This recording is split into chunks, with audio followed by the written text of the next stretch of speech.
DC আইসিও সম্ভব হলে বদল করা হবে। কিন্তু নিরপেক্ষ সেই নিরপেক্ষ পাবেন কোথায়? যেভাবে না পাচ্ছে, যেভাবে পেয়েছে chief secretary, home secretary, DGP, ADG, law and order, CP Kolkata, সেভাবেই খুঁজে দেবে। মমতা বন্দ্যোপাধ্যায় কাদেরকে সাইডলাইন করে রেখেছিলেন, যোগ্য অফিসারদেরকে, সেই তাদের কাজে লাগানোর দায়িত্ব ইলেকশন কমিশন।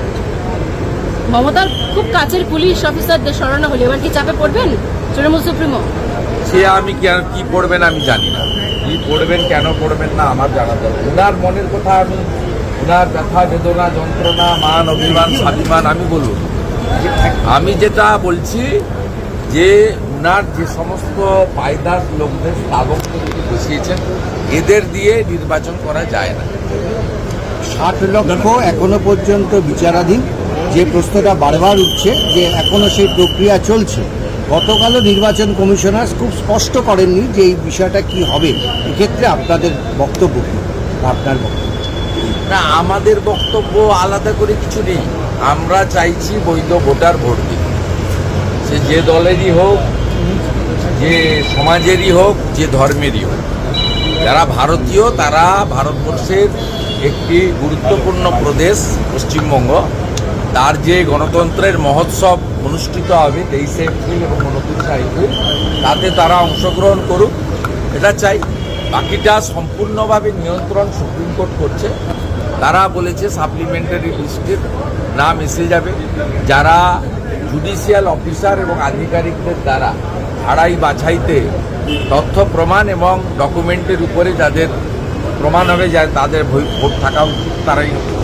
দাদা, ভোট পরবর্তী হিংসা নিয়ে একাধিকবার 2021 এবং 2024-এ যেরকম আপনারা তুলেছিলেন, মানে পুলিশের বিরুদ্ধে যে ভোট পরবর্তী হিংসা যেভাবে মদত দিয়েছিল, সেই ক্ষেত্রে নির্বাচন কমিশন এইবারে কারা কারা ছিল সেই সকল পুলিশের কর্তা ব্যক্তিত্বদের নাম চেয়ে পাঠালো।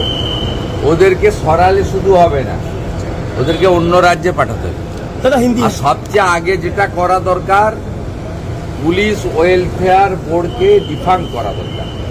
হোম ডিপার্টমেন্টের যে অর্ডার আছে সেই অর্ডারটাকে উইথড্র করে পুলিশ ওয়েলফেয়ার বোর্ডকে কমপ্লিটলি ক্লোজ করে দেওয়া দরকার।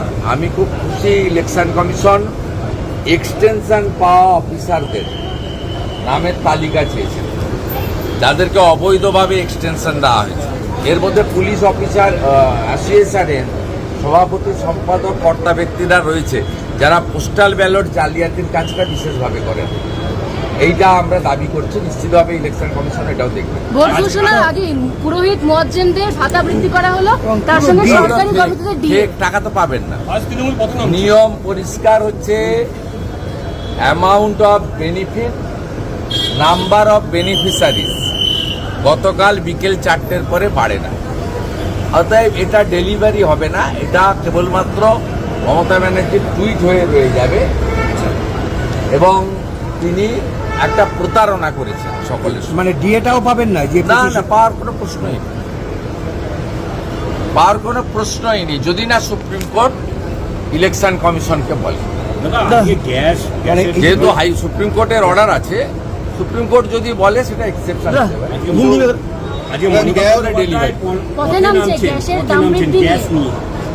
আমি অনেক আগে বলেছি, মমতা ব্যানার্জি এবং তার যে টিমকে হরমুজ প্রণালী পাহারা দেওয়ার জন্য পাঠানো উচিত। মমতা ব্যানার্জিকে পাঠানো উচিত হরমুজ প্রণালী পাহারা দেওয়ার জন্য, যাতে ইরান সেখানে কোনো ভারতীয় তৈল বা গ্যাসবাহী আমাদের যে শিপ জাহাজ তাকে না আসে। সব ড্রামাবাজি। মমতা ব্যানার্জির পেট্রোল ডিজেলের দাম অন্য রাজ্যের থেকে 10 টাকা এখানে বেশি। বিজেপিকে যেদিন আনবেন সেদিন বিহার, ইউপি, দিল্লিতে যে দামে পেট্রোল ডিজেল পান সেই দামে এখানে পান। আমি একটু সিঙ্গেল করি দাদা।